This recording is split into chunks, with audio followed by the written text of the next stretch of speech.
कहाँ से आइलो रे साला? साला तने मामा के यहाँ से आइलो। तोर मामा भेज देना, मोर मामा भेजो भी ना कहीं। हवा दूरे रखो। अरे बेटा नहीं हम ना दे भूलमावा ना, हम बच्चा ना बानी के राखे बानर साल बाबा के आसे केतनो मार लचे केतनो गरिया केला बांधे तो के राखिबो। हाँ के राखिना चलो हम लड़वा खला बस तारी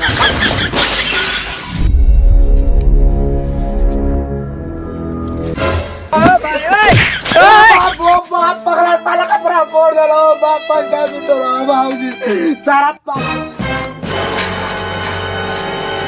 ला ना इनका बहन चोदी मार का सार का हम कपारे फोड़ चले दे अरे बहन का। अरे जंगलुआ कैसा न अपन में झगड़ा झुगड़ी कैले हो तो हमसे का पूछा था मुखिया जी? हो से पूछ लो का भइल रे? कैसा न अपन में झगड़ा कैले हो हमसे का पूछे तानी मुखिया जी सास पूछी का हमके मरला लाल पचड़े तो उनका पंचायत अपने में पूछा पूछुअल कल सा हम चलनी घर में। ए मुखिया जी बैठे बैठे हम बतावत है काय खातिर झगड़ा भइल।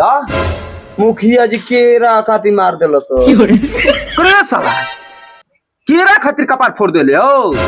ऐसे हमारे घरे हमारे बाबा का केरा लेके जैते सालों को साल खैते कबो ना हो रही। मुखिया जी अकेला खातिर ना मार भइल। एबे तू आइल हमसे कुछ मगल एबे हम तो कहनी कि तोहरी गाड़ी बांस कर दे, तोहर मुंह में बांस कर ले, तोहरा के कैसा लगी? कैसो लगी कि लाठी उठा के मार के तोरी गाड़ी का बाटी हम तोड़ दे।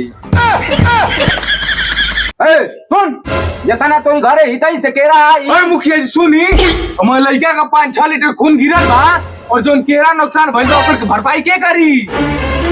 हमार लार जी अन भइल बा। हमार लड़का खुद ही दूध दही घी में एकदम दिन रात डूबल रहेला और ये सार का केरा नुकसान हो गई। लाल में डूबल रहना सारे वो केरा खातिर कल हमारे झगड़ा घी दूध में डूबल रहना। कुछ कहनी है का मुखिया जी?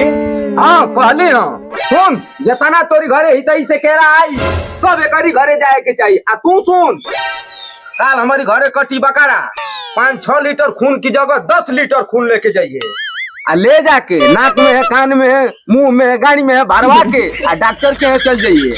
अब फोन को हो गई पंचायत, अब फोन को जा अपनी घरे हम जाते हैं अपनी घरे। ठीक है मुखिया जी।